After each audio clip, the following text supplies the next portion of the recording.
सुबह का समय था। सभी बच्चे वक्त पर अपनी अपनी कक्षाओं में पहुंच गए थे, पर सुधा रोज की तरह आज भी कक्षा में देर से आई। सुधा, तुम आज भी देर से स्कूल आई? क्या बात है, ऐसा कब तक चलेगा? आज माफ कर दीजिए मैडम, पर मैं वादा करती हूँ कि कल से जल्दी आऊंगी। पर कल भी तुम देर से आओगी स्कूल तो सजा दूंगी, मैं तुम्हें मुर्गा बना दूंगी। अब जाओ और रेशमा के पास जाकर बैठ जाओ। सुधा की मैडम बहुत अच्छी थी, सभी बच्चों से बहुत प्यार से बात किया करती थी। सुधा देखने में बिल्कुल भी सुंदर नहीं थी, वो बहुत काली थी और बदसूरत थी। उसके रूप की वजह से कोई भी बच्चा उसे अपने पास नहीं बैठाता था। देखो सुधा, मैं तुम्हें अपने पास नहीं बैठा सकती, इसीलिए तुम कहीं और जाकर बैठ जाओ। मैडम ने मुझे बोला है तुम्हारे पास बैठने को, इसीलिए मैं यहीं तुम्हारे पास बैठूंगी। बड़ी आई मैडम की चमची, बैठो फिर यहाँ। तुम्हें तो मैं अच्छा सबक सिखाऊंगी किसी दिन। मैं इतनी सुंदर और इसे देखो कितनी बदसूरत है, ऐसा लगता है जैसे सालों से नहाई नहीं है। जब मैडम बच्चों को कक्षा में पढ़ा रही थी, तभी बीच बीच में सुधा अपना सिर खुजाने लगी। ये अचानक मेरे सिर में इतनी खुजली कैसे होने लगी? इस खुजली की वजह से मेरा ध्यान काम पर नहीं लग रहा। क्या करूं, ये तो रुक ही नहीं रही। तभी स्कूल की छुट्टी हो जाती है। सभी बच्चे अपने अपने घर पहुंच जाते हैं, पर घर पहुंचते ही सुधा सीधा दौड़ती अपनी माँ शांति के पास जाती है। माँ, देखो ना, आज मेरे सिर में कितनी खुजली हो रही है। कक्षा में भी पूरे दिन मैं बस खुजाती ही रही। इधर आओ और दिखाओ मुझे अपने बाल। अच्छा, तो ये बात है। क्या हुआ माँ? अरे, तुम्हारे सिर में तो बहुत सारे जुएं हो गई हैं, इसीलिए तुम्हें इतनी खुजली हो रही है। अगर इन्हें जल्द से जल्द अलग नहीं किया बालों से, तो ये और ज्यादा बढ़ जाएंगी। माँ, फिर कुछ करो ना, क्योंकि मैं ये खुजली और नहीं सह सकती। शांति सुधा के सिर से जुएं निकालने लगती है। सुबह से शाम हो जाती है, पर सुधा के सिर से जुएं कम नहीं होती, बल्कि जुएं निकालते निकालते शांति के सिर में भी खुजली होने लगती है। तुम्हारे सिर से जुएं निकालते निकालते शायद कुछ जुएं मेरे सिर में भी चली आई हैं, इसीलिए मेरे सिर में भी इतनी खुजली हो रही है। अगले दिन सुधा फिर से रेशमा के साथ बैठती है। देखो, आज मैं तुम्हें बर्दाश्त नहीं करूंगी, इसलिए हटो मेरी सीट से। कोई भी सीट खाली नहीं है, मैं कहाँ बैठूं? अगर कोई सीट खाली होगी तो चली जाऊंगी। तभी सुधा के सिर से बहुत सारे जुएं बेंच पर गिर जाती हैं। छी छी छी छी, मुझे तो पहले ही पता था ये सुधा कभी नहाती नहीं है। इधर आओ, इधर सभी बच्चे देखो जरा, इस सुधा के सिर में कितनी सारी जुएं हैं। छी छी छी छी छी। अरे सुधा, तुम दूर रहो हम सबसे, क्योंकि तुम हमारे सिर में भी जुएं कर दोगी। तुम सब ऐसे मत बोलो, अगर मैडम को पता चल गया तो वो मुझे कक्षा में नहीं बैठने देंगी। सुधा के सिर में जुएं वाली बात पूरी कक्षा के बच्चों को पता चल जाती है। सभी बच्चे सुधा को चिढ़ाने लगते हैं। यही अच्छा मौका है सुधा से छुटकारा पाने का। छुट्टी के बाद इसे सबक सिखाती हूँ। छुट्टी होने के बाद रेशमा सुधा से बोलती है कि देखो सुधा, तुम घबराओ मत, तुम्हारे इन जुओं का इलाज मेरे पास है। एक बार मेरे सिर में भी बहुत सारी जुएं हो गई थी, तब मेरी माँ जुएं भगाने का मेरे लिए एक तेल लेकर आई। उस तेल को लगाते ही मेरे सिर के सारे जुएं यूं गायब हो गए। वो तेल मेरे पास अभी भी रखा है। ऐसा करो, तुम शाम को मेरे घर के पीछे मुझे मिलना, मैं वही तेल ले आऊंगी, फिर तुम जल्दी से उसे अपने सिर में लगा लेना, समझी? ये सुनकर सुधा बहुत खुश हो जाती है। अरे, ये तो बहुत अच्छी बात है, पर घर के पीछे क्यों? मैं वो तेल तुम्हारे घर से भी तो लेने आ सकती हूँ। अरे नहीं नहीं, वो तेल बहुत महंगा है।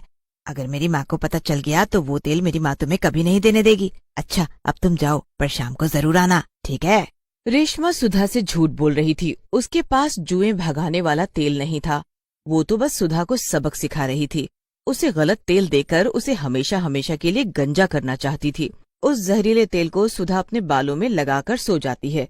सुबह जब उसकी आंख खुलती है और सिर के सारे बाल टूटकर फर्श पर नीचे गिर जाते हैं। सुधा अब गंजी हो चुकी थी। सुधा ये सब देखकर बहुत हैरान थी।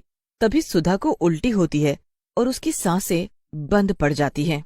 सुधा मर चुकी थी। शांति को कुछ समझ नहीं आया कि उसके साथ ये सब क्या हुआ। वो आखिर मर कैसे गई?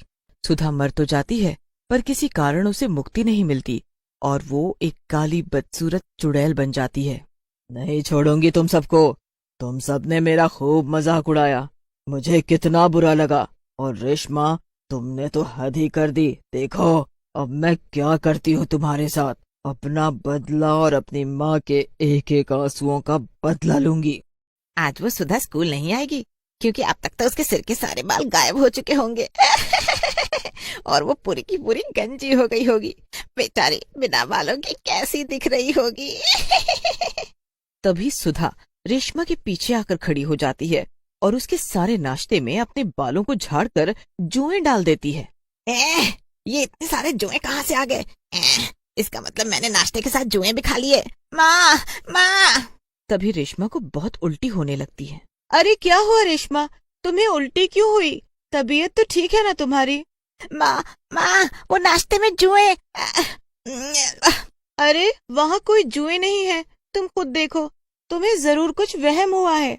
दूर खड़ी चुड़ैल चुपके से सब देख रही होती है और खुश भी बहुत होती है। रेशमा स्कूल में पहुंच तो जाती है, पर चुड़ैल उसे और कक्षा के सभी बच्चों को परेशान करती है।